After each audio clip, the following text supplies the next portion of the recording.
to the monthly Q&A here on Urbanist. I call these philosophical chats because you can literally ask me anything. After the first 30 minutes, we're going to do only Urbanist questions related to the show itself or to travel. So feel free to ask me anything about those. And then after 30 minutes, I won't answer any more questions about Urbanist nor travel. It'll just be all other questions. You can literally ask me anything. The life, universe, and everything else. I do these so you can get to know me a little bit better. On the show, I usually talk about travel and everything related to it, cities, history, urbanism, architecture, and food are most of the topics that we end up discussing, and anything related to the place. But I have many more interests beyond that. I've been a music blogger for 6 years. I have worked in media and tech. I have a degree in electrical engineering, and I consider myself also a filmmaker and a storyteller beyond just stories about history. I already published one book on science fiction, so I have a very wide variety of interests, which I usually don't talk on the show because the show is about travel. But this is the once a month opportunity to ask me anything beyond that. So, welcome everyone. We already have people tuning in. We, for the first 30 minutes, only ask me about urbanists or travel. And then after that, the doors are open, the floodgates, and you can ask me anything. Can you describe yourself in one word, says Froud. That is an excellent question. I'm not sure. I'll say curious. You've done so much, says Bella. Yeah, I have indeed. Mater says, so just curious, are you still going to New Orleans for a haunted tour, or has that been put on hold due to your success in travel? Mater, I really appreciate you and Nader's contributions with the New Orleans books. New Orleans is still on the top of my list for places I want to visit. So it's still on the top of my list. I think New Orleans I'll go, I don't know, maybe during a time where there's a little bit more liveliness. So maybe during Mardi Gras time, though that might be tough actually, or like a week before Mardi Gras. I don't know. I'm not sure when I'll go to New Orleans, but sometime soon. I really do appreciate the books you've been sending me. I have a lot of places on my list, and I put the books up there on the wish list for anyone who wants to contribute, because, you know, sometimes the circumstances are right to go to a place. I am not the type of content creator to overtly plan. I'm not a planning type of person. So some content creators like fill out a calendar a year ahead or a few months ahead.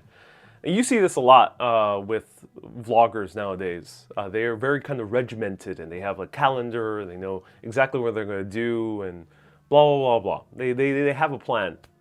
I usually don't have a plan. I have an idea of what I want to show you. I have an idea where I want to go. I have an idea of what stories interest me the most, and I have an idea of what the audience would really love to see in terms of location. And then when it comes to getting to those places, it just depends on a lot of things. It depends on budget. Sometimes certain places are a little bit cheaper on certain eras. For example, I made the mistake of going to Ireland actually 2 weeks before the prices kind of slashed in half. And it's a mistake I couldn't kind of predict.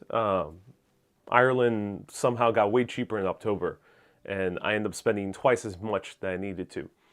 Another thing is personal interest. You know, there's some countries or cities I don't want to go in the middle of the winter time, or vice versa. Some places I actually don't want to really go in the blazing summer. So it also depends on weather. And then the third thing, it depends on availability on my end. So it just has to be places I can easily go to and have the time to go to. So yeah, it's all a combination of everything. Without you, I'll never be have the ability to go to those wonderful places. Oh, Mater, I'm so glad. Taylor, that's a great question. Do I watch anime? Feel free to ask me that after 30 minutes. Short answer, yes. But only Urbanist and travel for the first 30 minutes. Do you get scared of the big C? I'm just going to call it C. And no, I'm not talking about the other C. I'm talking about the pandemic. While traveling around as Guy. No, I do not. The reason I do not fear too much is I am luckily in great health. And I also have the V. So that combination, it's not really too much of a worry for me. Yeah, pretty much that's it. Hey Susie, hey Christine, hey Kay, hey Hector from Miami. Were you surprised when on your trips, Shirag asked, Irish locals would just volunteer information about history? I had a little bit of an idea that the Irish were going to be like that. They have a reputation that is, I grew up knowing about, that Irish were very, very friendly and very proud of their history. And then, of course, there's Irish Americans here, especially when I was younger. I had teachers who were Irish Americans and clergy members, because I went to Catholic school, there were Irish Americans. So I kind of already got the sense that, yeah, the Irish were going to be friendly. But it's one thing hearing about it, and it's another thing actually experiencing it. And, a lot of places have reputations of being friendly, and some of them don't deliver on that promise, but Ireland does. Ireland is the friendliest country I've ever been to.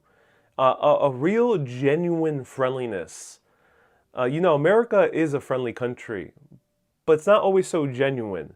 There's other countries similar to America. Canada is a little bit more genuine than the U.S., but I don't know. Ireland had kind of a authenticity to their friendliness, and then beyond that, locals coming up to me and randomly giving me information. That was amazing. That truly was amazing. Hey, Ibol, nice to see you here. Welcome. All right, I got some tea. Someone asked me, am I afraid of getting harassed like colleagues of mine have experienced?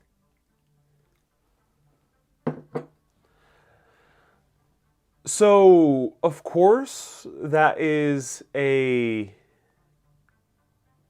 fear that any content creator is going to have, including myself. I'm afraid of that, definitely. And it can happen at any moment. And I've even made videos about celebrities who've been harassed, like John Lennon. So, yeah, it can happen at any moment. It does suck when you hear about or see that happen to someone, get harassed while making a video or not making a video. Am I afraid? I would say there's a certain level of street smarts when it comes to making content and doing that content live in cities. There is a certain amount of street smarts that pays off. And then the second factor is setting boundaries. So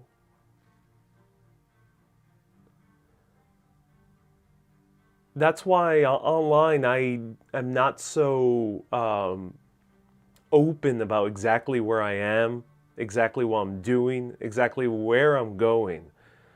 On purpose, because I am setting that boundary. I want to go to these places, film these things on my own.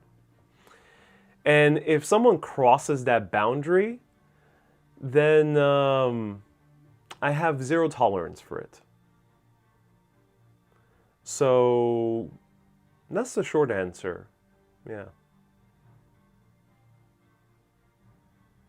Also, it also pays off not to entertain people who decide to cross those boundaries.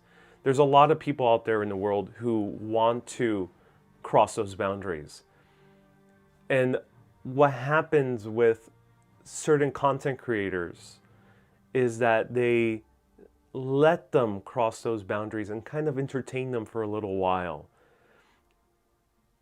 In any case in life, I think it's very important to establish the boundary immediately and follow through with it. Were you worried at any moment that your camera was going to be hijacked in Ireland? No, I felt the most at ease in Ireland. Mater, that's a great question. So I felt the most at ease in Ireland.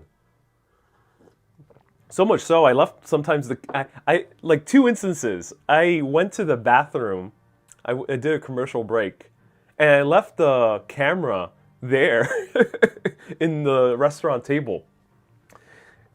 I didn't feel so shy about it, just because Ireland just made me feel very safe. I didn't feel like petty crime was going to be too much of a big deal. I wouldn't do that in most countries, period, including my native New York. The only other country I've felt that safe is Helsinki in Finland. So Ireland and Finland are the only 2 places I felt so safe that I can leave my camera and my gear unattended for a few minutes. Bella says, I remember that, yeah.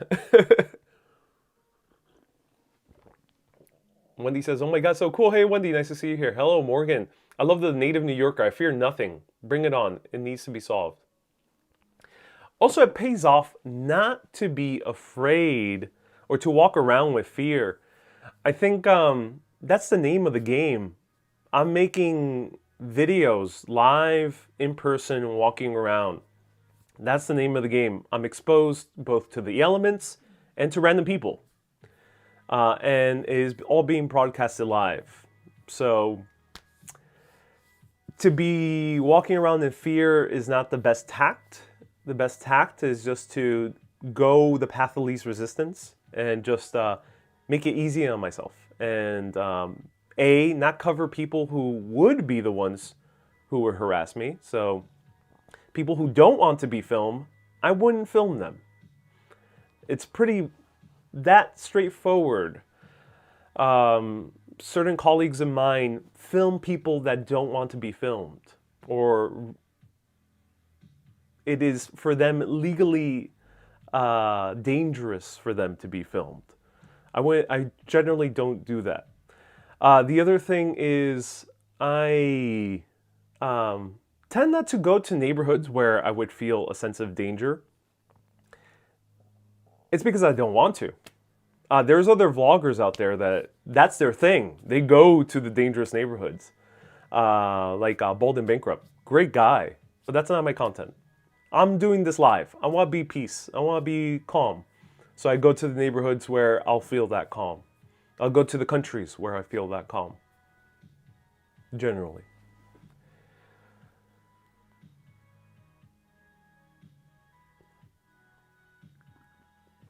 Also, you're trusting your gut about people. Yeah.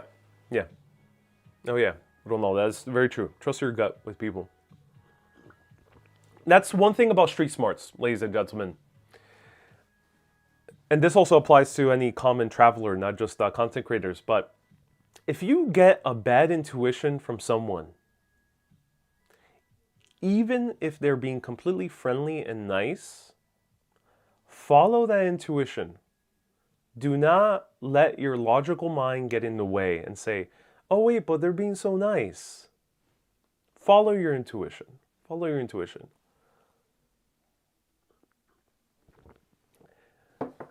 Seal says, do you take courses, attend conferences, or talk with other content professionals to keep up your creative skills? Oh, that's a great question, Seal. Oh, that is an awesome question. That is something unique. I used to a lot. I used to connect a lot with other vloggers and collaborate with them and chat with a lot of vloggers. I have a few friends that I still chat with about creative things. For example, my friend Jennifer O'Brien, shout out to her. She does YouTube videos. She's kind of going on the different path. So she's not posting that much, but I still talk to her about creative things. But I don't do it as often. And the reason I don't do it as often is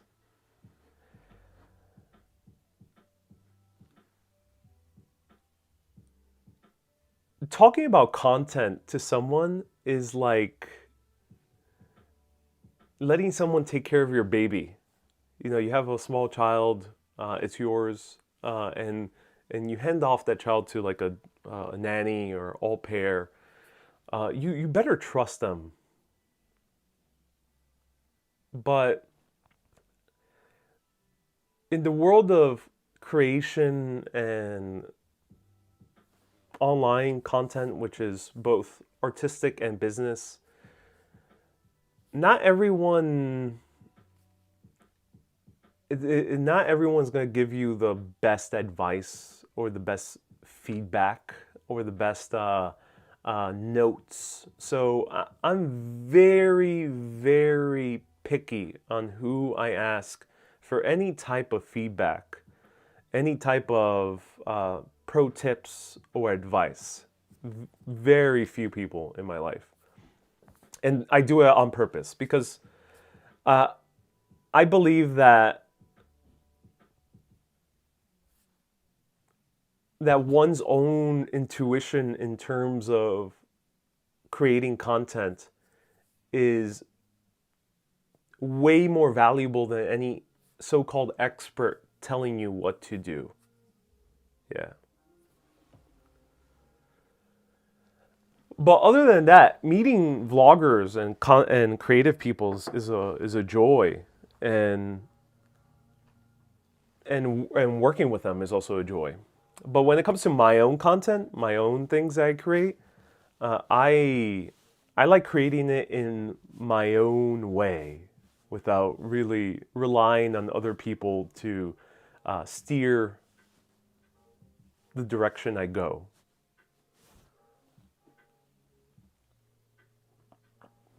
Hey Kay, hey Helen, hello S Fields. Miss Lob says, not everyone has your best interest at heart. That's true. That's true, precisely. And also, I think it's very important to remember not everyone's going to recognize your greatness. And you gotta think about why would it be in that person's best interest to not see what you're truly great at.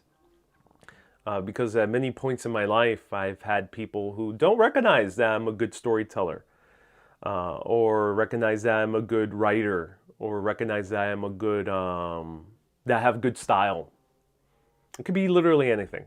You have to ask yourself, why do they choose to believe that either you have bad style, bad storytelling skills, bad whatever, or they don't care about it? You have to ask yourself why. And for me, for example, there's some content creators out there that's so similar to me that I don't really recognize what they're truly great at because they're so similar to me. I feel a little bit of competition, so I'm really not going to praise them because in my best interest, it feels like that's not the best thing to do. And it's only a human thing to do. We all are victim to that. So what's going on with FB? I don't know. FB is giving me issues. I can go live because I have a secondary account, but it's tough. It's giving me issues. I'm locked out of my main account from accessing Urbanist. Dutch bike blogger says, true, Ariel, your content and your way of doing things. I can tell now what is Ariel's content versus everyone else. Yeah, I'm so glad that's the case. SPL says, subdued shirt. End up getting this in Ireland. What are you drinking? So I'm drinking peppermint tea with peppermint spearmint tea. So I have peppermint tea bags and I have spearmint fresh spearmint leaves here in a teapot. Yeah. It's vodka. No, I'm joking. With a slice of lime. More coffee reviews, says Ramiz. Yeah, coffee kind of is a bit tough. When it comes to coffee, I kind of ran out of things to talk about. Like, there's I don't know what else to say about coffee. Once I've already done 5 years of featuring coffee in videos across 25 cities. A few of those places are coffee countries like Finland, Italy, Greece. London had a great coffee culture, and Ireland and US. And you kind of just I ran out of things to talk about when it comes to coffee. So that's why I haven't kind of sought new coffee shops. Almost all coffee shops are the same in the US now, like New York. There's rare instances I encounter a coffee shop that's different. The last one I covered was Round K because they're genuinely unique. But to kind of go to a new coffee shop, I might do it incidentally during a live video. But to make it the subject of an entire video, it's a bit tough. Maybe until I go to a new country with a different coffee culture, which I haven't encountered yet. So stay tuned when I go to Vietnam, to Japan, so I can visit the original kisatens. And there's a few other countries, Puerto Rico or Cuba. You'll be learning about interesting coffee there, yeah.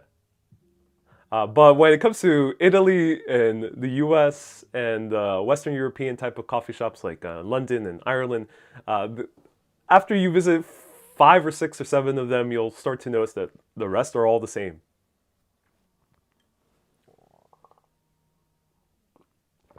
Hey, Deb. Oh, Deb. Thank you so much for the €3 super chat. I appreciate that. So again, everyone, 9 more minutes on anything urbanist or travel related. After that, it'll be anything else beyond that. Deb, thank you so much for a €3 super chat. You can feature competitions that baristas do to stay top of their game. Maybe, yeah. I've been to one coffee festival. I actually did not like it. I went to the New York Coffee Festival. And I did a live there, which I think could be found on Facebook, though Facebook is now deleting, unfortunately, my old videos, which is a bit of a shame. I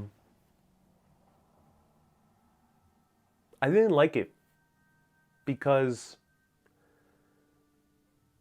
a lot of the people there were shy. I don't know. I've noticed this with a lot of coffee people. At least from my experience in America and Western Europe, coffee professionals aren't the most talkative bunch. So it's a bit hard. You have to like pull teeth from them, as the American expression goes. You have to really kind of pull it out of them. I've tried to do coffee episodes where I interview the coffee professionals, and oh my god, they're so hard to interview. That's what I've noticed. I've met very few very outgoing coffee people. I met one amazing woman barista in Ireland, Kilkenny. I wish I would have featured her. It's very few instances I meet like a coffee person who's like really interesting. There was a guy who does vlogs about coffee. I would love to feature him one day. His name is James Hoffman. Have you been to Budapest? I have been personally to Budapest, and I loved it. Absolutely loved it. Such a great city. But that was before Urbanist. So I actually can't wait to go back for Urbanist so I can explore Budapest, because it is a beautiful city, and there's some very interesting history. Hey, Danny, nice to see you here. Mir says, here goes. Can you pinpoint the precise moment which you realized you wanted to be a live vlogger and what it felt like, says Mir. That's a great question, Mir. Okay, I can tell you exactly when it happened. I'll give you a little bit of backstory. And I talk about this more in depth on podcasts I've been interviewed on, but I was working for a company called Curbed. Luckily, this company got bought out by another company, so I can now talk about anything Curbed. But I worked at Curbed, which at the time was owned by Vox Media, and I was managing videos. So I was focusing on distributing the videos on social media and getting as many views as possible. I wasn't making the videos yet.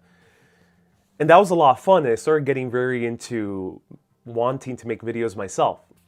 I was very hooked on Casey Neistat. I was watching him all the time. I was so obsessed with Casey Neistat. So I bought a drone, the same one he used. I bought a little skateboard, the penny skateboard that he uses. Lo and behold, I did not learn how to ride that skateboard. I bought the camera, the same camera he uses. I bought the selfie stick that he uses, the GorillaPod. I bought everything. I even bought like cool sunglasses. Not the same exact ones he used, but my own style. And then I tried vlogging. And I point to that big, gigantic, heavy camera with a huge microphone on top. In the middle of Nolita was one of the first places I tried to vlog in. And tried to do like a life vlog. And I've had 3 episodes of my vlog on my personal YouTube. So go to Ariel Vieira if you want to see those first 3 episodes. The first episode I did was with a friend of mine, not in Nolita actually, it was in Prospect Park. And I recorded an entire vlog. It was awkward. I was awkward on camera. I didn't know how to speak in camera. Staring into a big black camera in the middle of a public place and trying to speak to it is so crazy daunting. It feels so lonely. It feels so weird and awkward. And then I was hanging out with a friend of mine who's lovely by all means, but she also wasn't into kind of filming, so she was also awkward. And we filmed this awkward vlog. And when I get to editing, I find out that all the audio did not record. I had 0 audio for about almost an hour's worth of recording fun dialogue and quips with me and my friend. So I was in a bit of a catch-22. The part of the vlog was me hanging out with my friend at Prospect Park and her dancing around because she's a dancer. But I had the footage of the drone and I had the dancing footage. And I had like a few clips that actually got some audio through. So I decided to make a music video. And that was my first vlog that I ever edited. I fell in love with the processing of editing. I got into the flow with editing, which I did not get into the flow with filming myself. Where I lost sense of time and I was editing all night. And I ended up realizing that it was 6 a.m. and I finished it. The sun was already rising by the time I finished editing that vlog, and I didn't realize until I was like looking out the window. I was like, oh my God, the sun's out. So I published that and people really loved it. They really loved it. I tried to do a few more vlogs. Also find it a little bit awkward, but I enjoyed the editing. But then Facebook started paying major media companies to do live video. And on Curb, they didn't have a video team. So they were borrowing the video teams from the other sites that Vox Media owned, the parent company. So I volunteered to do live video because I was already in charge of getting more views of video on social media. I was in charge of the Instagram, and I was the community manager. So I was meant to build the community. So I rationalized it and said, hey, I can do all those things and do live video. So I did live video, and the very first one was Bryant Park. I put the camera down right in the middle of Bryant Park, found the perfect framing right in the dead center. You can see the entire street down there, the 41st Street, all the way down. Perfect view of people kind of passing back and forth, all on Facebook Live video. And I stayed there. And the video was static. And I remember seeing the little hearts pop up and the little smiley faces and the wow faces and people commenting like, oh my God, that's so cool. And people were like, oh wow, it's Bryant Park, this is live? And other people were like, commenting on someone who like threw garbage in a weird way, and they're like, "Oh, that guy threw garbage in a weird way." They're all commenting about the video, and I was like, "Oh wow, this is awesome." I immediately fell in love, and then I started walking around with the camera through Bryant Park and seeing all those comments pop up. I didn't narrate anything, but just I felt like I was making video, but I didn't feel lonely doing it. I felt like I was making films with people there, with an audience. And it felt amazing. Lo and behold, about 2 weeks later, I do a live video where I toured the Brooklyn Bridge with one of the writers, the journalists. And the fact that it wasn't just me and that journalist, it was me, that journalist, and hundreds of people tuning in at the same time, leaving comments, and us interacting with them, was such a deep, deep joy. It made vlogging way more fun. And immediately I fell in love with live video because of that. Because I was able to make films, but with people. So I'll go back and answer a few more questions about travel, and then we'll open up the floodgates. Do after Christmas sales in New York worth the wait? Stenio, I don't think so. Not really. Does anyone know how old he is? I don't answer the exact age. Don't ask me personal questions.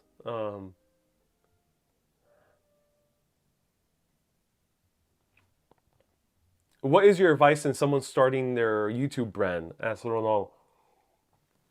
So everyone, follow Ronald Reyes. I keep pronouncing it in Spanish, but Ronald Reyes. Ronald Reyes. Follow him right now. He's posting videos of his native Philippines. It's really cool. It's like showing the malls, he's showing the streets. Very classic walking content. And Ronald is a moderator, and he has a great question. How do I build my brand on YouTube? Building a brand, it depends. I'm not sure what your channel name is, Ronald. Do let me know. You're posting as Ronald Reyes, right? Oh, no, you're not. Oh, thank you. Okay, Ronald. Okay, everyone. Sorry, Ronald is posting as RONTV Metro. Okay, so since you're posting as a brand, remember to stick to the brand. Build some boundaries with the brand. I find that a lot easier because you gotta like give a promise to your audience that you're gonna cover something within these boundaries, and that's going to be the show, and stick to that. Of course, you can always change the show if you want to, but stick to a show, a premise. And since it's not you, Ronald Reyes, but it's Ron TV Metro, I would recommend sticking to one thing. And for you, it's specifically walking around that area of the Philippines. And make sure to keep it all within that context. The reason I say that is because that's the key to the brand. Because imagine if Coca-Cola in the beginning started selling, started selling ice cream. Okay, Coca-Cola is known for soda pop, for soda. And they're also selling ice cream? But are they a soda company or are they an ice cream company? And that'll start confusing people because they don't know what the brand is. So I would recommend sticking to one specific show and grow from there. And that's the best way to have a brand stick into people's minds. Because people know Urbanist as the show that is about exploring cities. That's what sticks in people's minds. I mean, recently I've been covering more kind of wild landscapes or natural landscapes, but it's still all within the style. So it's because I've been doing this for 5 years. So I would say that.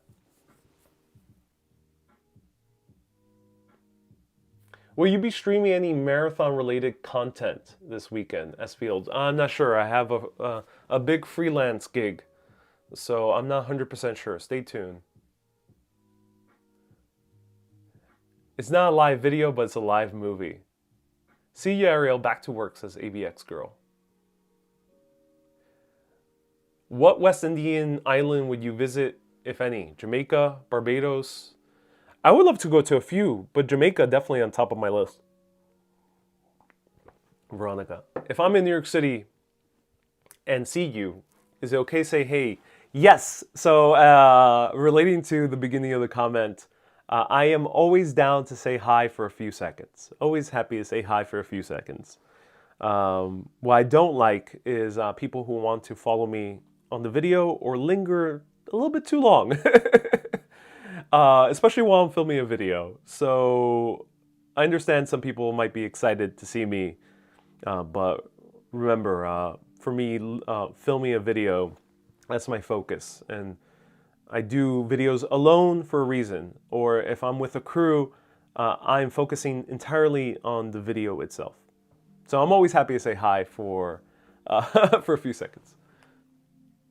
Love the mug, says Ronaldo. I'm so glad.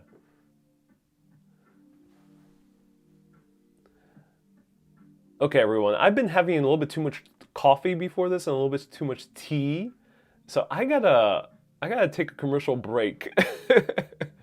So I'll be back. What I'm gonna do is I'll play a video.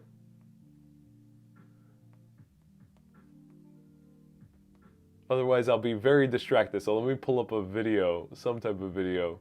Which one should I pull up? All right. I'll be back. Let everyone know in the comment. Introduce yourselves in the comments. Let people know who you are and a fun fact about yourself in the comments. We like a Guinness, says Kathy. I do miss a Guinness. Welcome everyone to One Vanderbilt. We're about to do the ascent, which is the top 3 floors on One Vanderbilt via elevator that is completely see-through. It's almost like floating in air.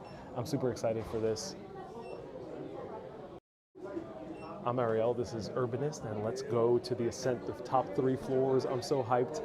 Now, the previous live stream actually crashed because I actually had to show my ticket. I had to sign up using my phone again, and it crashed because I couldn't, the moment I put away Prism Live Studio, which is the app I use, it crashed the entire live stream, which is a bit of a shame. But nonetheless, I'm back here live. I had to do a little bit of a wait. It was about a 30-minute wait. Ended up having a drink and a little sandwich. The drink was actually really good. It was actually super strong.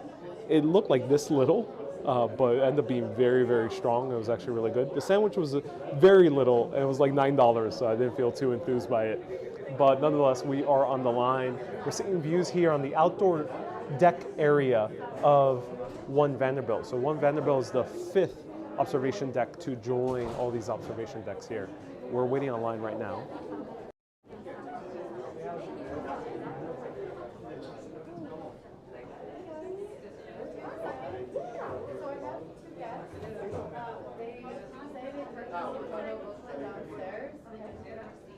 And here we're seeing the views. We see the Bank of America building, Hudson Yards down there.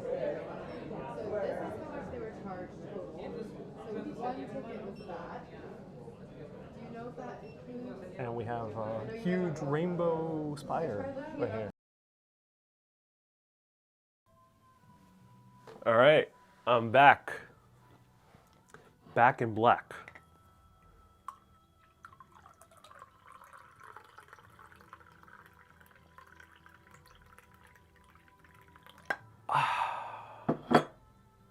Some tea.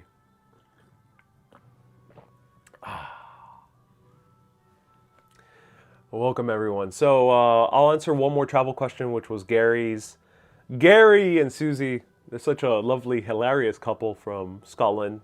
Thank you always for bringing joy to the comments. He asked, what's the farthest I've been from New York in terms of distance?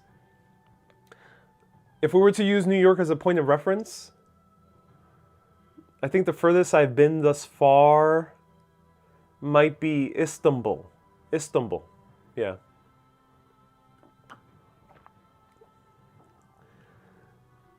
All right, so now feel free to ask me anything beyond travel, cities, urbanism. Anything beyond that, feel free to ask me about life, the universe, and everything else.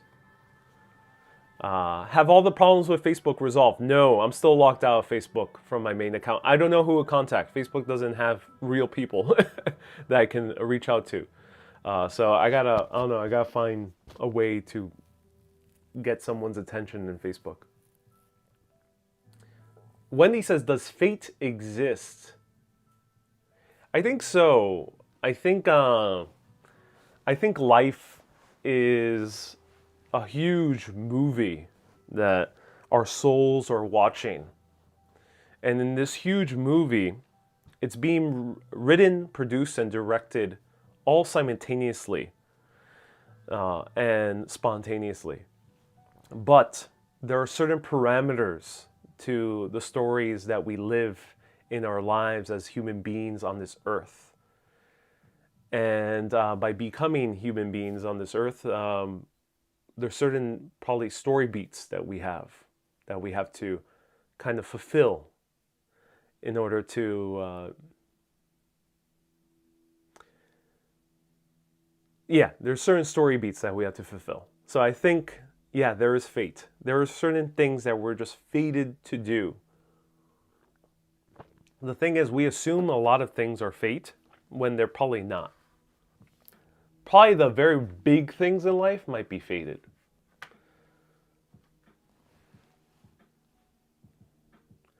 For example, you hear this constantly with people, really like true epic love stories.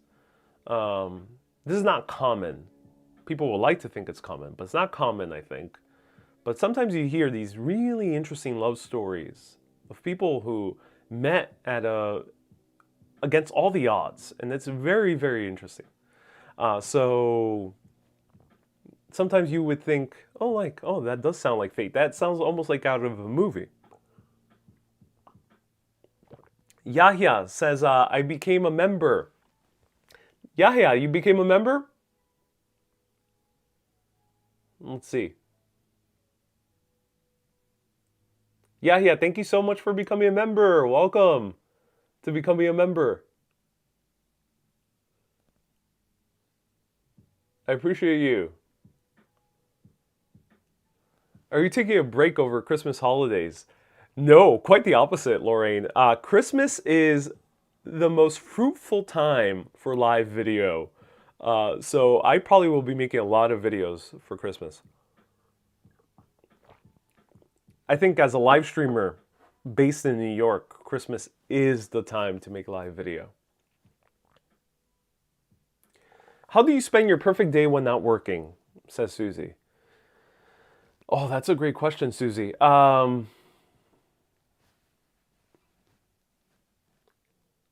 I love making live videos, but beyond that,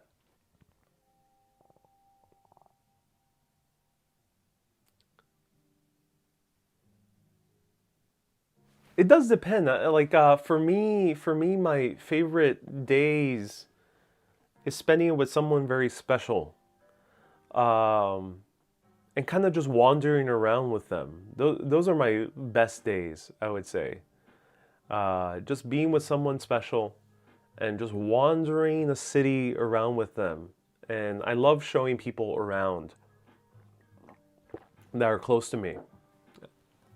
Just like what I do on live video. I love doing that with people I really enjoy. So that's my perfect day. Is having some good coffee, walking around, talking, and enjoying the beautiful views of a city. Basically, the premise of the movie Before Sunrise. You're lucky you don't have crow's feet around your eyes, even though you smile a lot, says Judith. Yeah, no, I'm still pretty young, so probably won't get crow's feet. Well, some people do at this age, but yeah. Not yet. Judith, thank you so much. Are you feeling better about being back in New York City? I think you were feeling a bit restless. I am focused on a big freelance project. So I love the work I'm doing right now with this freelance project. So, so my restlessness is all going to just wanting to continue to bring this project into completion. I can't really talk too much specifics about the project publicly because I'm not sure exactly what our how public this is going to be. But it's official. I'm making something for them, and what I can tell you is that this will be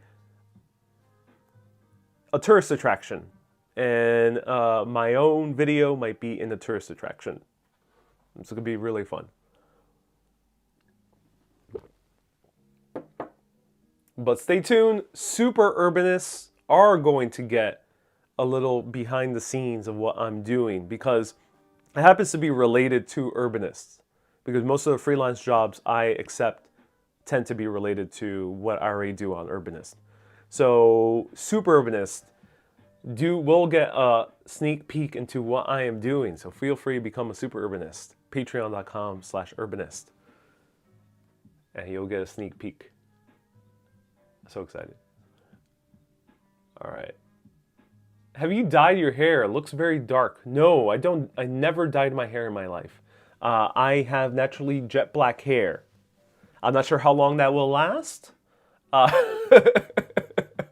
So enjoy it now. I'm both saying that to myself and to anyone who enjoys the beauty of my black hair. Enjoy it now because I have no idea how long the black will last because I am graying a lot on this side and a little bit on this side. So either I might have streaks like Mr. Fantastic from the Fantastic Four, or I'll go full gray. I'll be a silver fox in my late 30s.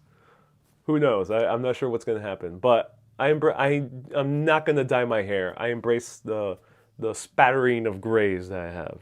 But luckily I still have jet black hair. But Najota says, my father still has black hair and he's 78. Yeah, wow. You know, I saw a lot of older Greeks definitely had very kind of gray hair color. I was kind of shocked by that. Kay says, I have black hair as well until I decided to go blonde. Laureen says, you'll be a handsome silver fox. Thank you so much. I appreciate that. That's why I'm not worried at all. I would say, especially if you're a guy, it's important to enjoy your hair while you have it. The majority of men have some type of baldness. So I think it's very important. I consider myself very, very, very, very lucky to have a full head of hair right now in my life. And I'm going to enjoy it to its fullest extent and not fret or worry about any tiny thing about it. So I think it's very important to, if you are a guy in your 30s with a good head of hair, remember, look at yourself in the mirror and be very grateful for that. You have a Richard Gere thing going on. Yeah, Richard Gere is known for having the streaks on the side. If I grow out the side, it'll be more apparent. What is your most prized possession? Ooh, someone left a super chat. Who was it? Yahya! I'm going to Dubai this December. Might send pics while I'm there. You can do that. Urbanists of the World Facebook group. Urbanists of the World Facebook group. And you can get pics. You can share the pics with all the urbanists out there. Thank you so much, Yahya, for the 5 Canadians. Hey, Action Kid. Nice to see you here. Black hair, blonde, or gray? At least you have hair, says Dutch. That's why. That's what I'm saying. It's very important to be happy about your hair. Your name says, are you dating anyone? No, not at the moment. Lorraine says, I'll be honest, I will never be gray. Lorraine, oh, interesting. Okay. Is it, you mean that you will take intervention to never be gray, Lorraine? Or does it mean that you have the genes where you'll never actually go gray?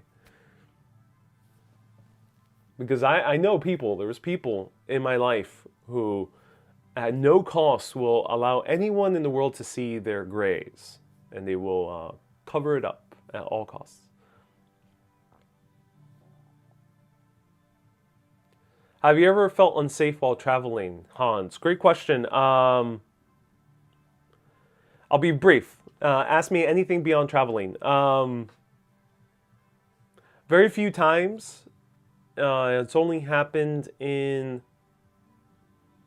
I took a tour in Greece where the guy's car was about to break down. I didn't feel like in mortal danger, but I just felt like, oh, this is gonna suck. And then the only time I felt really unsafe was in the area walking around in Naples. I can't tell you logically why. I just felt very bad intuition. And then one time in Madrid, I walked, I think, around the wrong block. And as I was walking, everyone just stared at me. Little kids, teenagers, and a few older people. It was very, very awkward. And yeah, it was very awkward. So that's the only two times. But feel free to ask me anything. Thoughts on the upcoming Indiana Jones movie? Oh, Inspire Life. I don't know. I'm not optimistic. Indiana Jones 4 was so bad, in my opinion.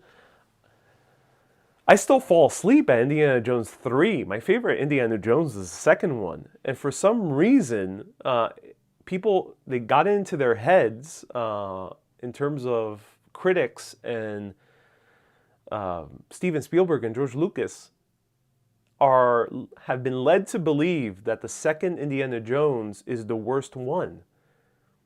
And it's complete BS. The second Indiana Jones is a masterpiece. And the reason it's so good is because it's the film that is the most kind of pulpy in that kind of 1920s, 1930s context, 1940s context. And yeah, it has a lot of things that are rather kind of stereotypical or the official term would be Orientalization, where they make certain cultures feel very exotic and kind of just talk about their stereotypes. Yeah, I mean, I think that's why certain pulp novels and pulp movies from the 40s feel so interesting. It's because at that time, certain cultures were still kind of unknown, and they make it really kind of feel very exotic and very interesting. So I really love that second movie of Indiana Jones, and I wish they would have gone more with that style rather than, I don't know, more. I'm not sure how you would describe the second and the first one, the third and the first one. Do you cook? Alfred, I do. I do cook, yes.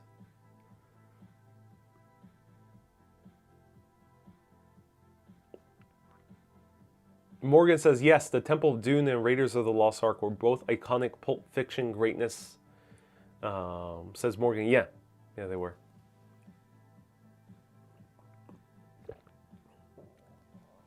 Is that chair you're sitting on an Norwegian stressless chair? No, it's a company called Lazy Boy here in the US. That's the make of this chair. It might be a copy of that Norwegian chair, though. Do you listen to Christmas music before Thanksgiving? Oh, no. I don't like Christmas music before Thanksgiving.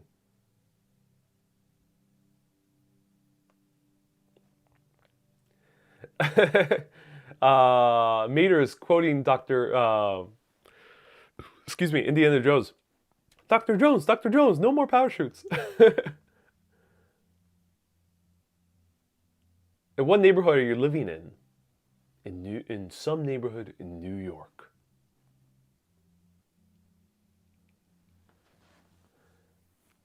Filming with Ariel on the ground in New York City is always a joy to watch, says Gwen. Thank you so much for sharing your skill with us. My pleasure. Do you think a single person making $240K a year in New York City is considered wealthy? It is, yeah. Yeah. You can live a very wealthy lifestyle at $240K. Yeah. You definitely can own an awesome apartment with $240K a year.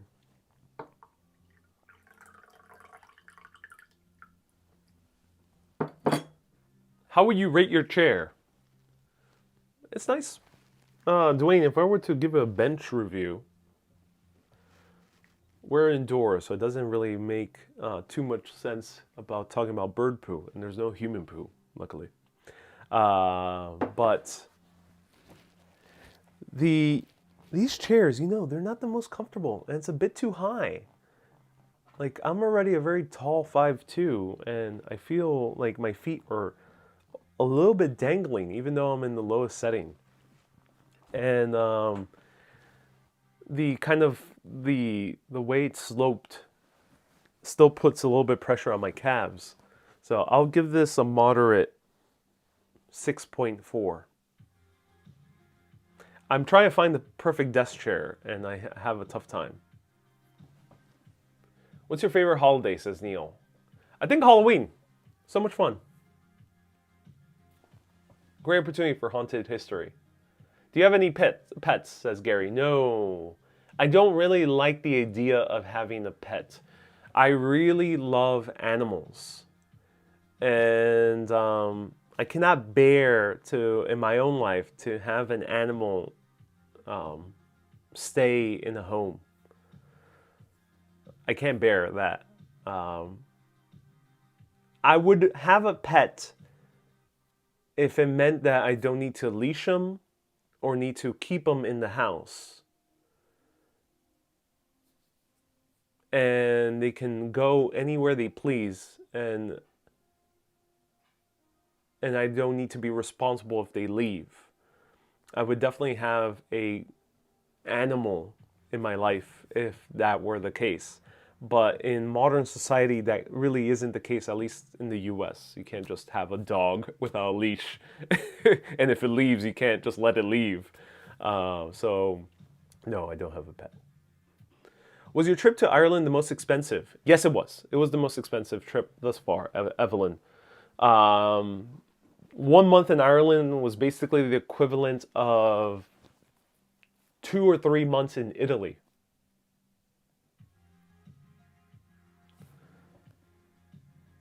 Will you do live videos in Asia? Yeah, when I get the chance to go to Vietnam, Taiwan, Tokyo, hell yeah. Ariel, it's Guy Fawkes night here. We can see fireworks over the castle. Oh, that's so cool, Susie. Yeah, remember, the 5th of November, gunpowder, treason, and plot. It's a night that shall never, ever be forgot. In a few videos, you mentioned that you've covered almost every place in New York City. How do you feel about this finiteness? Does it feel strange? Is this why you started going abroad, says Vasilios. Vasilios, from day one, I've always wanted to go abroad and cover the world.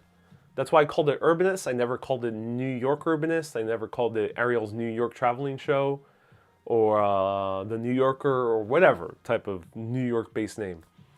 To me, Urbanist was always a travel show from the very beginning. I just happened to do 5 years in New York because if you can't make a travel show and travel, then why stop myself and make that travel show within New York? I've exhausted a lot of New York from my interest because I've done it so much. I've done long videos, and I've done very frequent videos. For many of those points in those 5 years, I went live on a daily basis. So I've done a lot of New York. And sure, you can say, oh, but you haven't done so-and-so neighborhood. But not all neighborhoods is going to capture my own interest. Not all neighborhoods what I think are going to interest my followers, my viewers. So yeah. How do I feel about that? I don't feel bad about it. I mean, I never intended to stay in New York for too long anyway. I'm excited to keep on traveling. I just it's a bit kind of tough because I got a very nice freelance gig that I also really wanted to do, but it requires me to be in New York. And and I accepted it because also the payment that I get from it will enable me to cover more interesting places moving forward. So it's a bit of a tough thing because my freelance life still is very much based in New York. And on Urbanist, while I am a full-time creator, I'm still not making the income to kind of willy-nilly travel full-time. I had to kind of come back to New York and accept a job ever so often, especially after Ireland. Ireland was so expensive that I needed a job to make some more money. I'm drinking peppermint tea. Gary's having a iron brew, says Susie. Oh, that's so cool. Cheers to that. Will there be an Urbanist theme park? Astronaut. You know, I would never, I don't think I would ever do a theme park. I would never do a theme park. I've always thought New York City never ends, says Vaselis. It's huge. I mean, there's a lot in New York City. Haven't seen Urbanist at the Cloisters. I've done it like 3 times, but it's all on Facebook. Urbanist is a great name for the show. Yeah, Ludo. I think so. Yeah, it took me a while to get there. Next step is exploring outside planet Earth. I don't know. I'm not sure if outside planet Earth will be too interesting. I don't know, pointing at a few moon rocks? I'm not sure if it'll be too interesting.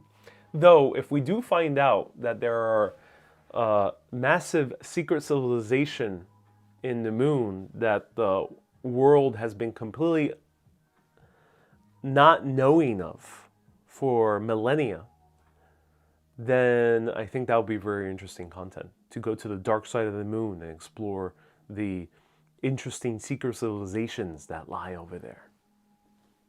If they're friendly. If you can pick any celebrity to date, which person would it be? Says Sarah. My number 1 celebrity crush is Felicity Jones. Ever get an epic... Dutch says, ever get an epic movie instrumental stuck in your head from time to time? All the time.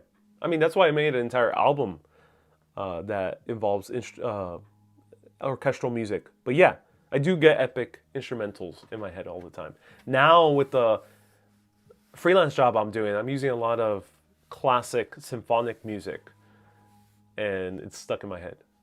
Your YouTube videos are always easier to watch because of the YT app on my smart TV. Yeah, that's right. Amanda, that's so cool. Catherine says, hey, we know it's not Taylor. No, it's not Taylor Swift.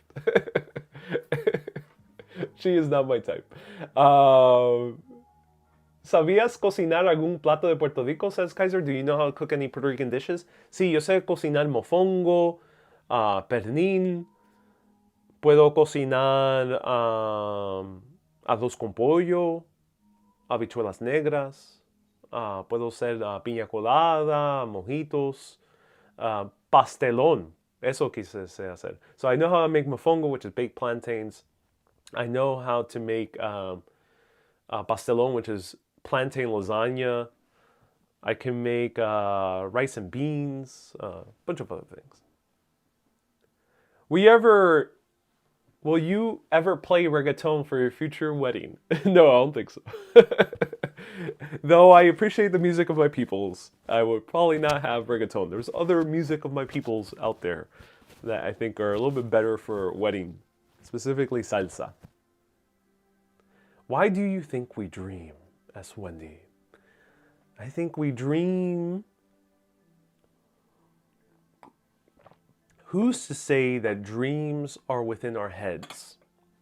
Who's to say that dreams are actually another realm of existence, and that we access or go to this other realm of existence that is connected in many ways to our real lives and works as a way to better inform the more murkier side of our real lives. And that the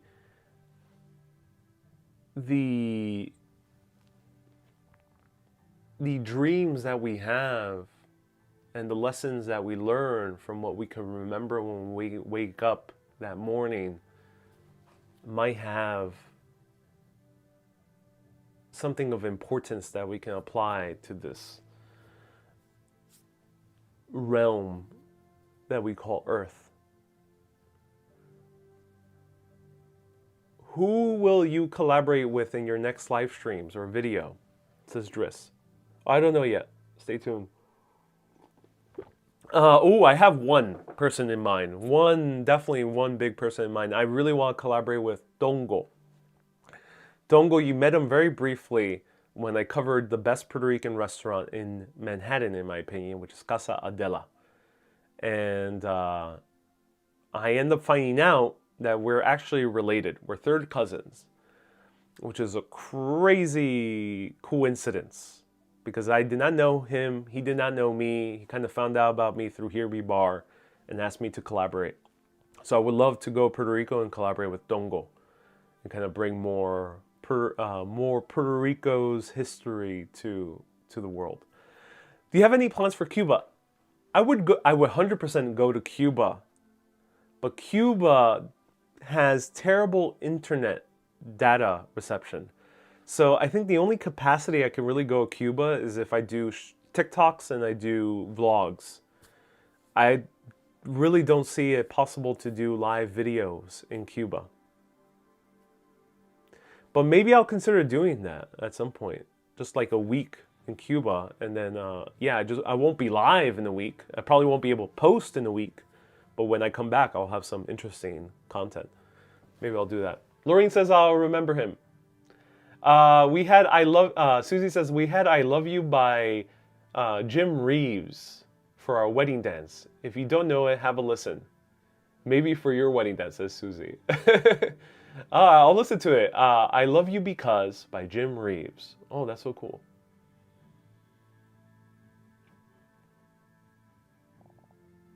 Hey, Lois, I sent you 100 stars with a comment, but I never saw the stars. Did you get them?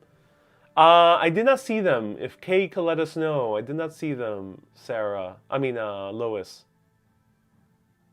Do you have any hobbies outside of traveling? Oh, a lot. Music.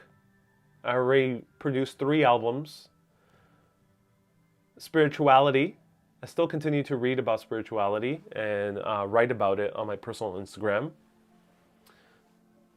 I've learned so much about it that I kind of haven't heavily wrote about it in a while, but if you go back to my older Instagrams, I have a lot of writings about it. And then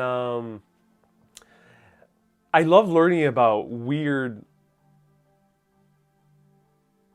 speculations about history or about our world or about metaphysics that I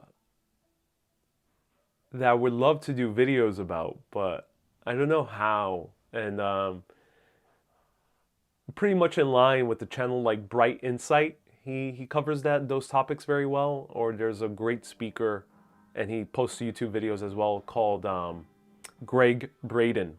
Greg Braden with 2 G's he has. And Braden. That type of topic I still do a lot of research on. And it informs how I tell stories. It's just not so obvious. But it informs how I tell stories. Graham Hancock is another one. So yeah, I'm really into kind of that kind of deeper look into history that might not be based on actual historical evidence, but more on speculation. Do you love conspiracies? I like learning about conspiracies. Do I love them? No, I think a lot of conspiracies can actually be quite a bummer. And I think anything that is a bummer isn't really that worth reading about too much. But some conspiracies are so fascinating. And I believe that if you're fascinated by something, there's some truth in them.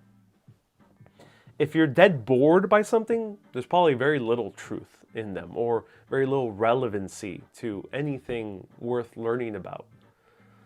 So yeah, especially the conspiracies that are really fascinating, have me intrigued, because I think there's always some type of ounce of truth in those conspiracies. So unfortunately, the people who talk a lot about conspiracies tend to kind of get carried away with the negative. Have you ever considered joining the military? Says HM. No, not at all. I am very much against war. I respect people and what they do and their choices. I have family in the military who were in the military.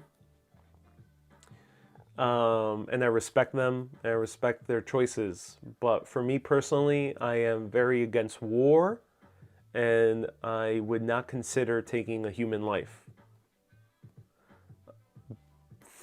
For most reasons. I mean, unless if it's a life or death situation, or if it's defending the life or death of someone close to me or someone that needs some protection. Otherwise than that, I wouldn't do it. If it's some type of government telling me that I have to go halfway across the world to fight some war, I personally won't do it. I would not hold it against anyone else who does, if they do have good intentions from their own knowledge. I'm not going to hold it against that person. But I will hold it against a government who decides to send people, especially very young people, halfway across the world to kill others. It is kind of a shitty thing to do, I think. There might be some compelling reasons in past wars to do so, but the more you read about history, the more you read, the more it ends up becoming very clear that wars were not battles of good versus evil, but more so power plays for economic power. Every single war. World War II is generally framed as a battle of good versus evil. But who let a person like the Big H, which I'm not going to say his name because YT does not like him, but who let the Big H get into power? Ask yourself that question and then research that question, and you'll come into very interesting insights. Because the Big H did not get elected out of thin air. There were certain interests that wanted the Big H to be in power in that side of the world, and there were certain interests on our side of the world that was helping the Big H. And then they said, oh no, maybe we should not help the Big H, maybe we should help on the other side. They were all playing a game of economics. Why would I fight a war for that? I don't want anyone to die for senseless reasons, of course. But we have to examine, why do we even get to the place where a Big H can kill half of the population of a certain racial group? Why did we even let it get to that point? And in learning history, we should know that that could happen at any moment in history. We're not exempt or infallible from that. We are not immunized from another Big H or another terrible war that could arise due to senseless power games. That said, are video games about war or board games about war fun? They are. Yeah, they are.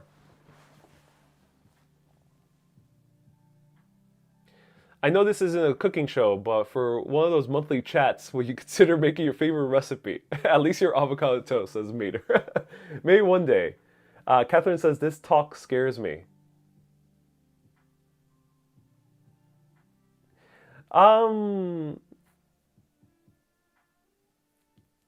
Catherine, yeah, I mean, it's a scary, scary topic. Can we all see future urbanists in the metaverse, says Shulio? I don't like too much.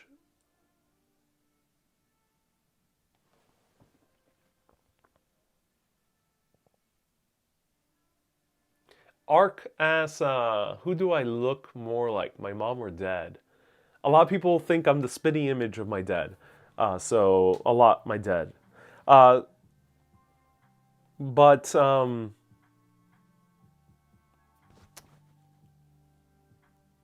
Far says, do I support the Unveed brothers? I don't know about the Unveed brothers.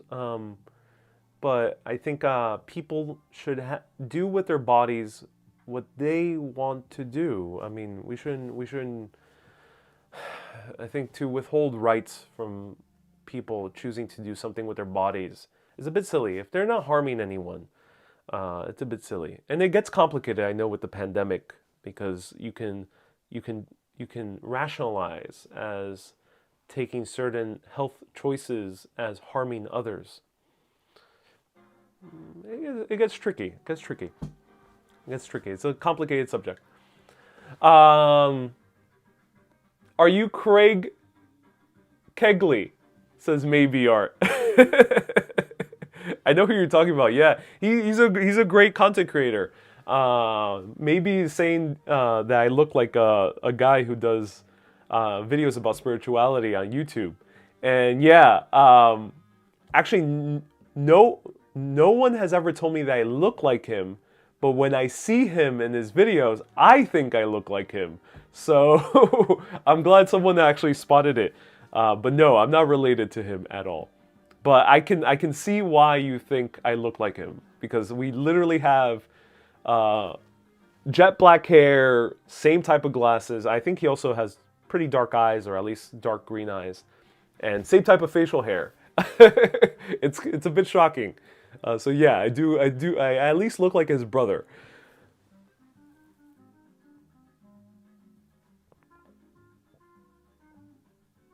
Maybe he's talking about this guy. Oh my god, you look and talk like him. Do I talk like him? I'm not sure, but I definitely am interested in similar things that he is into. I just don't make videos about it.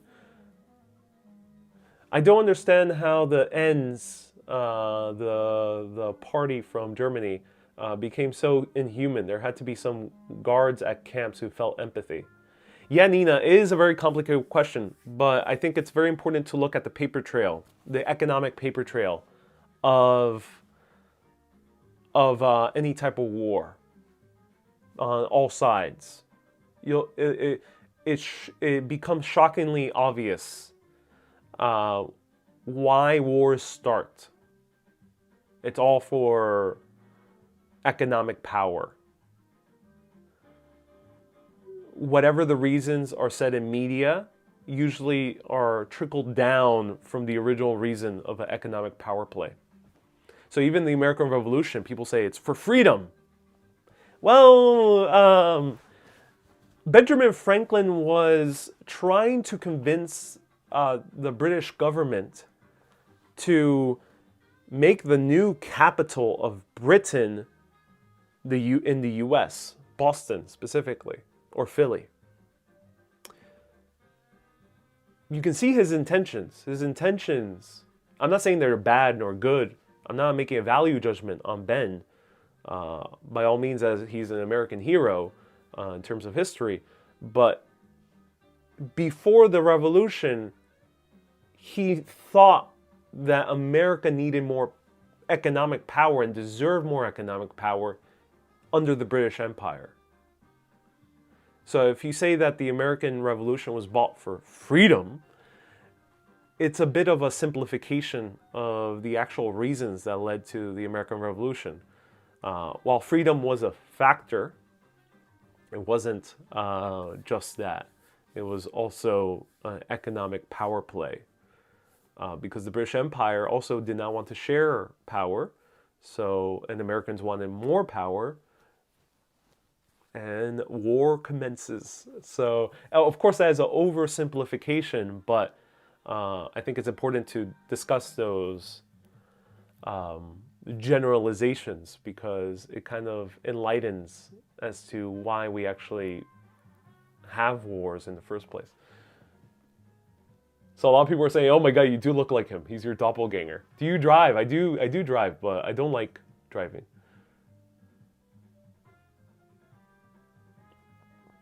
Do you sing?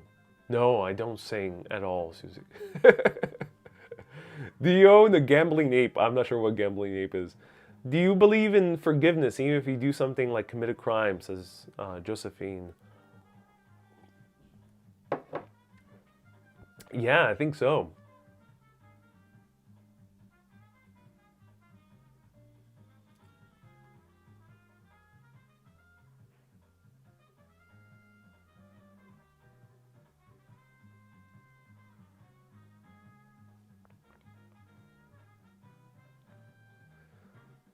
All right, let's see what else people are asking. Good to see you in a nice chill setting. Do you ever do the Thanksgiving parade? No, because I spend it with family on Thanksgiving. Same thing with Christmas. Runaway says, wait, are you really 5'2"? I'm very, very tall 5'2". Very tall 5'2". You have some nice, colorful posts on your bookshelf behind you. What do they mean for you? They were just to put post-it notes. I just left them there because I think they look cool. Where did you get your mug? This was a gift from my family who visited the British Museum. In the British Museum, they have the Great Waves off Kamagawa. Are you a fast reader? It really depends. Sometimes I am, sometimes I'm not. If in my senior year of college, I had finals week, and I was heavily procrastinating on studying for my finals, but I knew I needed to finish them. So the way I procrastinated was I had 1 week left, and I was so not wanting to study any more engineering my last week of college that I read the entire Game of Thrones book, which is like 800 pages. And I read it like in 3 days. That's why I was so efficient at reading, just because I was procrastinating very hard. By the time I actually finished the entire Game of Thrones in 3 days, and I had like 5 days left or 4 days left to study, then I just had not much more that I wanted to procrastinate on. So I just ended up studying, and luckily passed all my classes and got my electrical engineering degree. So in certain instances, yes. In certain instances, no. Man, you need to polish this pot of tea. Man, you polished off the pot of tea. I did, yeah, Catherine. Yeah, I finished it off. Is that a New York accent you have? You sound awesome. I love your accent, says Nicola. So there are New York City accents, but remember, the majority of New Yorkers come from all different parts of the world. And the stereotypical New York City accent is usually what's called the Flatbushing accent. You want to get some water? Let's grab some coffee and grab some water, and then go. I don't know. I can't do it too well. Someone like Dutch Moss can do it really well. That is the stereotypical kind of Brooklyn accent. That Brooklyn accent is derived from Jewish immigrants who came here around the 1890s, settled in Brooklyn, and kind of developed their own accent that was derived from Yiddish. So with a combination of English, of course. So you have schmuck, you have kerfuffle, you have words that are very kind of New York centric. But that's because it was a Jewish population. And then you got, hey, yo, forget about it. You know, that New York accent. I'm from Brooklyn, down south in the Bensonhurst. You know, stuff that you would hear like from Robert De Niro or any type of Martin Scorsese movie that takes place in New York City. That is derived from the Italian American population. And then you have like Rosie Perez and people like J-Lo or Lin-Manuel Miranda. That's the type of accent I have because we're all from Puerto Rico, but we were raised in New York. So what I would have is a New Yorican accent, though it's not very stereotypical New Yorican. Lin-Manuel Miranda is probably the most similar to me in terms of accent. at least from a famous person. Um, but if you want to listen to a very stereotypical Nuyorican accent, then listen to Rosie Perez. She's probably the most famous example of a stereotypical Nuyorican accent. That said, my accent is kind of a Spanish speaker raised in Queens type of accent. So a lot of my friends who Spanish was their first language sound like similar to me. So you can say I have a stereotypical Queens accent.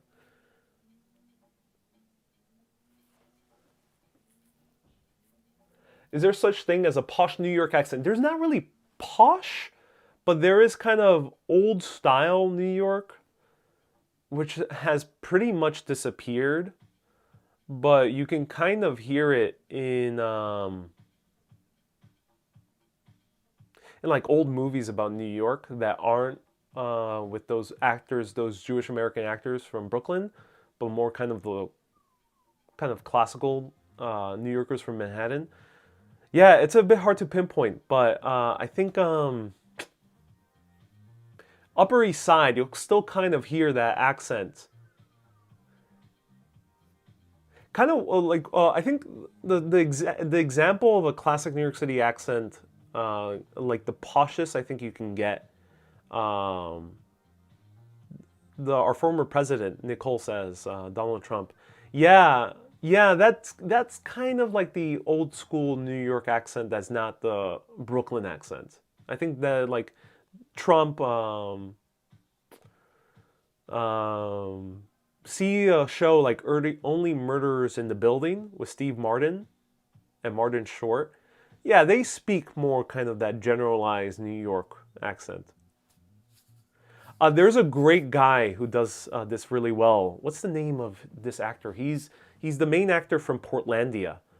If anyone could remind me of that guy, watch Gossip Girl. Gossip Girl is also a good example of kind of a higher class New York accent.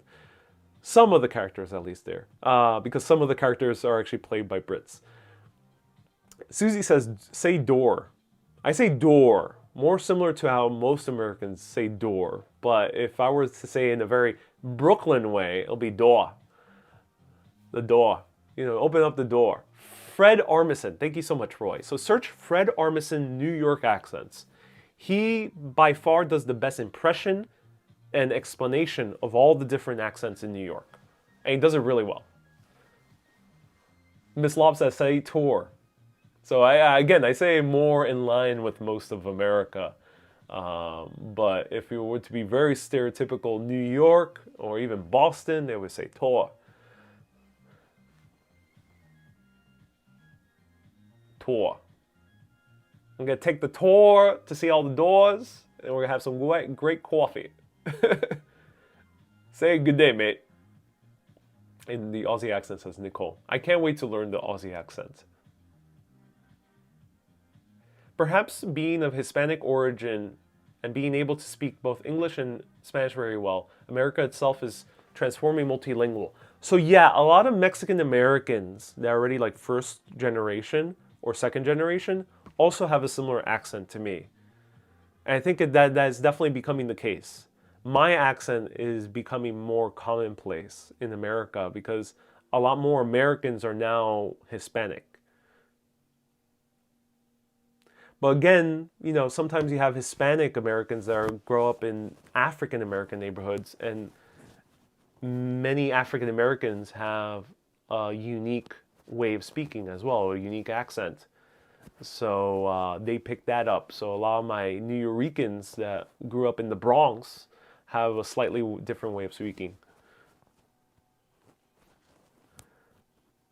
But, you know, even if you were from someone outside of New York City or outside from the U.S., you'll recognize that I sound just American, which I think is pretty discernible if you're an English speaker. You can tell the difference between someone from America versus someone from Scotland or from Ireland or from Britain, England, or Australia, or New Zealand, or South Africa.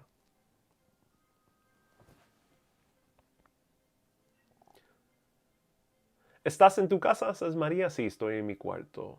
Do you like dancing? Says Camilla. Not so much. I'm not. I like filming dance. Valerie says, say Manhattan. Manhattan.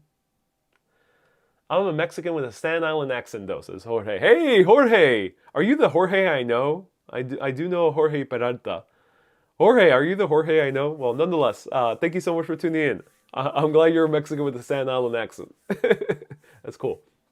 I know a Jorge from Staten Island, so maybe you are that Jorge. That is me. Oh, hey, Jorge. Nice to see you here. Welcome. Jorge is an old college friend. I hope you're doing well, man. Thank you so much for watching me on YouTube. That's awesome. I'm doing very well, Jorge. Thank you so much for tuning in. What motivates you to work hard, says Hans. Work hard. Hustle.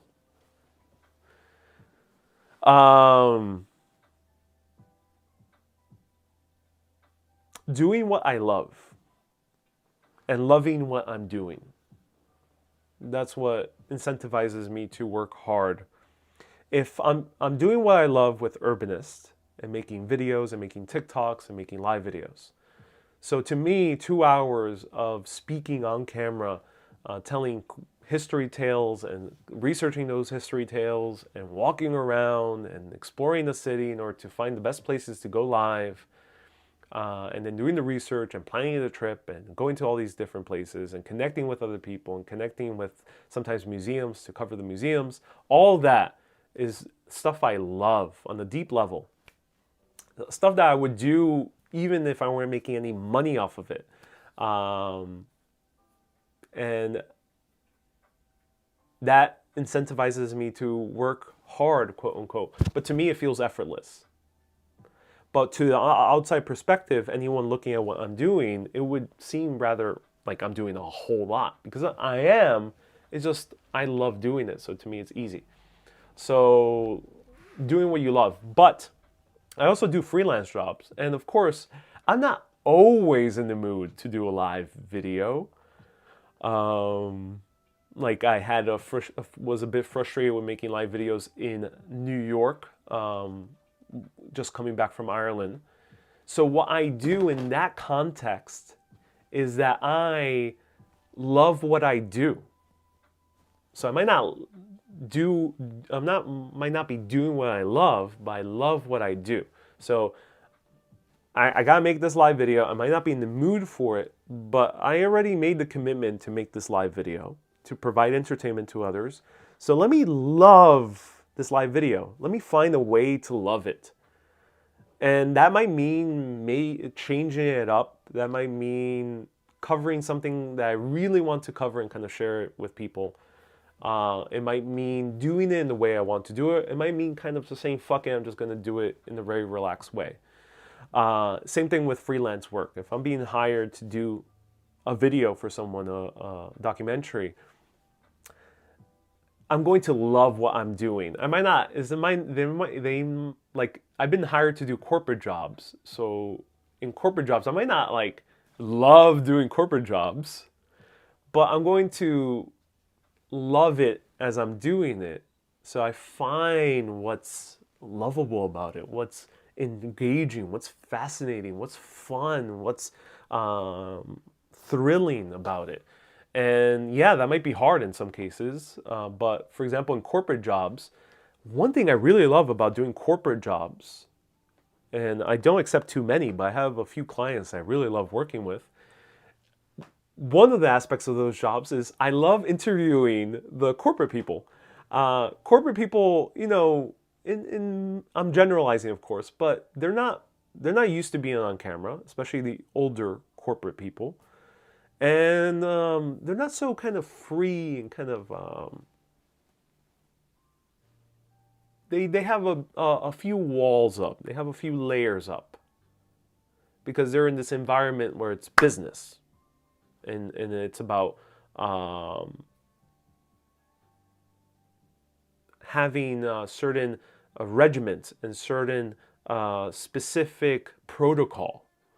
So when they're on camera, they're bringing that attitude on camera. But what I love doing is try to open them up. And in some cases, I work with some corporate clients where I'm interviewing someone who's really high ranking in the company, who's a person who's really busy. I only have about 5 minutes with them. And I see that as a wonderful challenge. Like, let me see if I can get this CEO in 5 minutes who's barely done any video in his life. Let me see if I can get him to open up in 5 minutes. And that is that's my favorite thing to do. So yeah, either do what you love or love what you do, and that's how you'll get motivated to work hard. If you can't find anything that you love about it, then it's going to be too much willpower. You're going to be sweating too much. Please ask with alphabet. Ariel might not be able to read it. Yes. Again, I don't know languages outside of the Western alphabet, so feel free to ask me anything. Ludo is saying to say in Dutch, gortejes aan iedereen. Ooh, I gotta learn how to speak Dutch, especially when I go to Amsterdam. If you could go back in time, what year would you go to? I'll be very curious to go to the early 30s. It's probably one of the most interesting. I would love to see New York City in the early 30s as all these skyscrapers were being built. Do you say F it or did I hear wrong? I did say F it, Catherine. I appreciate your cheery disposition while doing a live, says Laureen. Oh, thank you so much, Laureen. I'm so glad. Can you live on the minimum wage in Manhattan? I mean, people do. I'm very curious how they do it. It's a tough life. Minimum wage in New York, it's tough. Especially in Manhattan, it's very tough.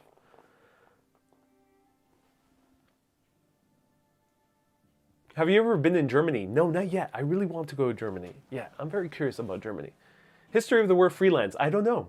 That's a good job. That's a good question. But if we were to speculate, I'm not using Wikipedia. You know, it's sometimes very important to not immediately go Google, because when you start kind of speculating, yeah, the answer is already out there, but it gets your brain working. So if we were to speculate the origin of the word freelance, what's in that word, free and lance?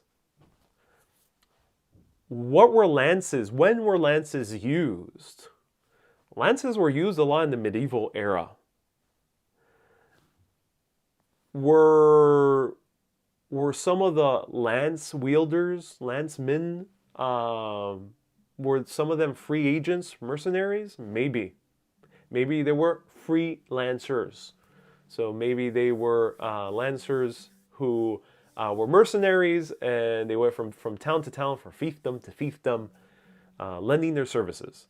So maybe freelance comes from medieval era, and it comes from mercenaries. Maybe. But I don't know for sure. Timothy says, free Tibet. I won't get into that. I love Tibetan culture. I think it's a very interesting culture. I think it deserves to be preserved, and it deserves to live on. Tibetan culture. Very beautiful. How Buddhism and the Himalayan cultures, those are very interesting. And unfortunately, there are certain regimes out there in the world that would rather see that culture die out for their own economic benefit, which is a bit of a shame. Any dreams to produce and direct a movie in your future? Oh yes, Catherine. I want to make an epic sci-fi action film with the disco synthwave soundtrack. I want to make a Marvel movie. I want to make a Bollywood musical that involves salsa music from Puerto Rican. So it'll be a half Bollywood, half kind of American musical style. I would love to make a Broadway musical about a very famous figure from New York City history. And basically that's it, yeah. Those are the things. Oh, I would love to make a romance film as well, or a rom-com. Is intelligence or wisdom more useful? Wisdom. I think you could be the most intelligent person in the world. But will it make the right decision? No, I don't think so. Think about this with AI. The moment AI becomes sentient or can make its own decisions, imagine how scary that is. I mean, there's countless sci-fi movies made about this. AI gets super intelligent, and they come to the conclusion that in order to preserve the world, in order to have the world live on, we have to destroy humanity. That is most likely the logical conclusion that artificial intelligence might reach, because it is intelligent. So it only sees logic. Humans destroy Earth equals bad equals let's kill them all. That's the premise of Terminator. The reason it's written in science fiction is because some smart writers out there were able to anticipate a potential in our future. This has happened before with writers in the 1800s who predicted in some ways the world wars. So it's important to realize that logic and intelligence, the intellect, is not the end-all be-all. If we were driven by pure intellect, we would make some very terrible decisions. Because the world in of itself is not driven by logic. It's a bit more than that, I think. So wisdom, I think, is way more important than intelligence. And Confucius has an old saying, not Confucius, the Tao Te Ching, Lao Tzu, says, the fool speaks, the smart man listens, or the wise man listens.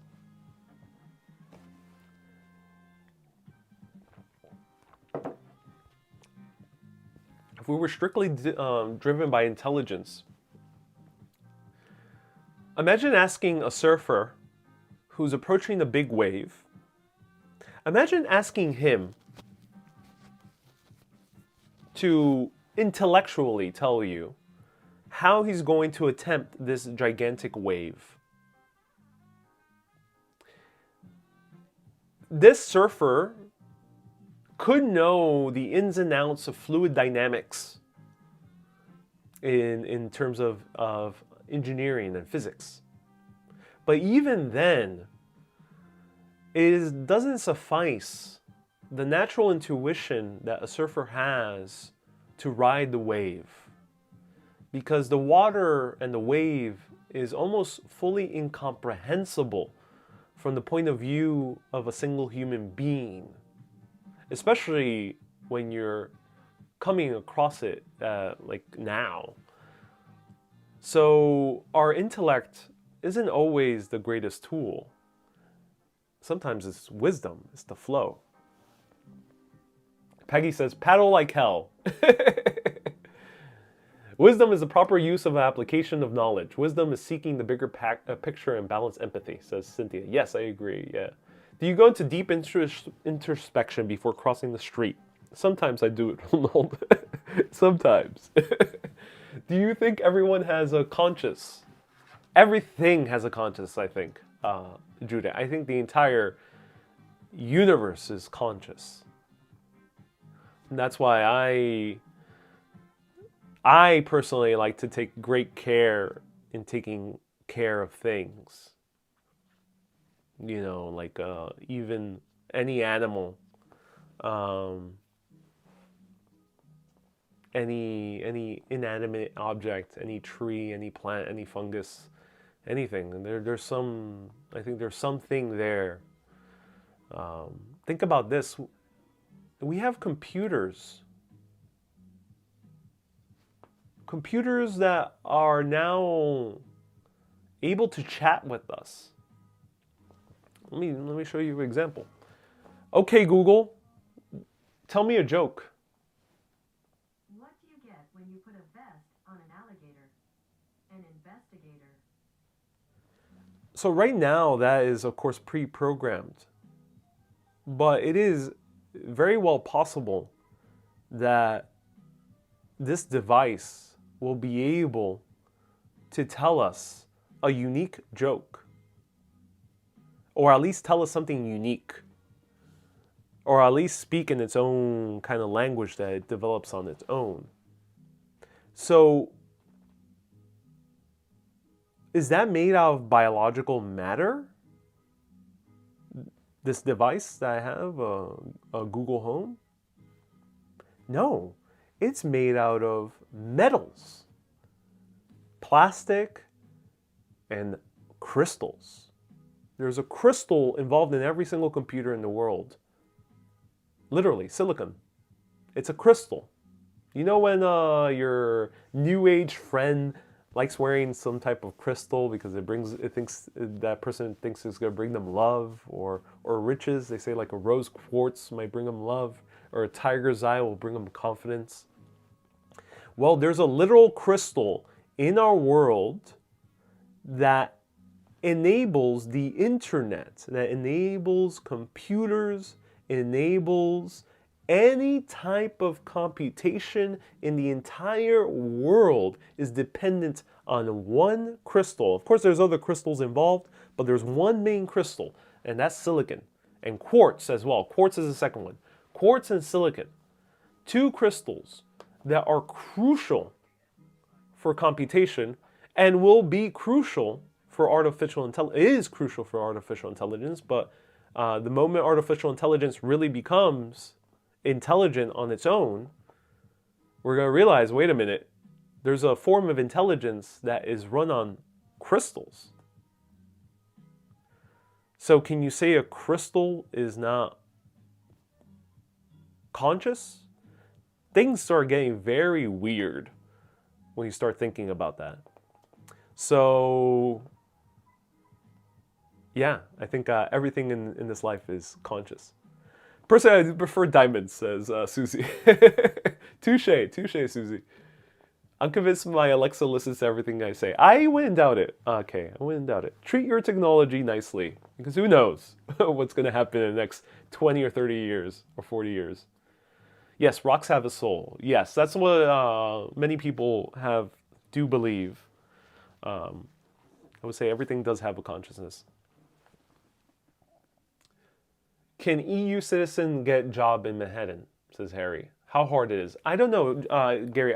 Larry, I don't do that type of content, but I would say I have met many friends who are EU citizens and have had full-time jobs here. You do have to get sponsored by a job, and not all jobs are willing to sponsor you. You know yourself so well. Do you sometimes self-doubt or second-guess yourself? Says Catherine. I do a lot. I mean, there's a lot of realms in my life where I still self-doubt. Yeah. I mean, in terms of making videos, I self-doubt in terms of sometimes thinking whether what I'm doing is actually of worth. But then I get those messages over and over again of people telling me why they enjoy my show so much. So those thoughts do pop up. Do I tend to believe them? Not so much anymore.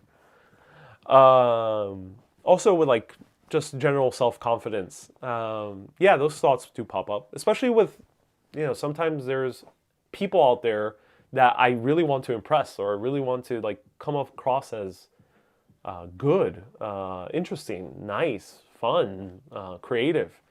And those self-doubts pop up. Oh, you're not worth speaking to so-and-so person. You're not worth doing so-and-so job. They do pop up. But it's important to not resent those thoughts. Just don't listen to them. Thoughts are like clouds in the sky.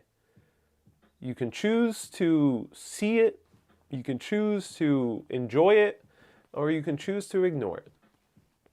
Saw you at the Halloween parade. I was one of the spectators. I accidentally yelled out Action Kid instead of Urbanist. Oh, Rebel. I'm so glad you spotted me.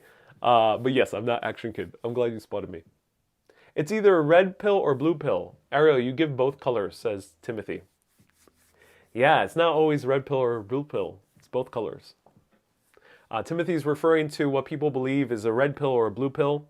Do remind me which one's which. I think blue pill is choosing to believe what society tells you, and red pill is choosing to go beyond what society tells you, what our world tells us. But I think it's both. Okay, everyone. Thank you so much for tuning in. We have a lot of questions pop up. I'll answer a few more questions. Faith says, what fashion designer do I like? You know, I'm not really into a specific designer yet. I would love to find the type of designer I really enjoy, like a specific designer. I haven't encountered one yet for men's fashion. But I think I'll come across that at some point. I would love to get a suit designed by Tom Ford, for example. I think that would be so cool.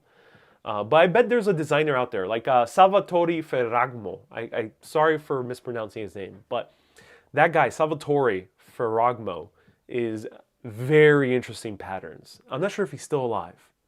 If he is, I would love to get a suit by him. It's important to keep on growing, to gain knowledge. Oh, yes. Ariel, hope all is well. If you were having a dinner party, who would you like to invite? James Cameron, Greg Braden, who I mentioned many times. Let me know if anyone has actually looked into Greg Braden. I love him. He's a great speaker, great lecturer. And Kevin Feige. I'll be really interested in meeting Kevin Feige, who is the producer of all the Marvel Cinematic Universe films. I like your book corner. Well, thank you so much. So everyone, thank you so much for tuning in. Can I send you a special shirt, says Teresa. I don't accept mail right now, but some people do want to send me things, so I might consider making a P.O. box soon. So stay tuned. I may announce that at some point. So everyone, thank you so much. Become a patron, patreon.com/urbanist. And there you'll get more bonus content, including some behind the scenes of what I'm doing right now. And also 360 videos of Ireland, Italy, Greece, Mexico. Not all of them were posted publicly. Not all of them will be. So you'll get full back catalog access there. And also, Mega Urbanists will be getting this month a postcard from New York. Or if I end up traveling to somewhere soon, then you'll be getting from that location. Keep being awesome and always keep on exploring. Have a good day, everyone. Bye-bye.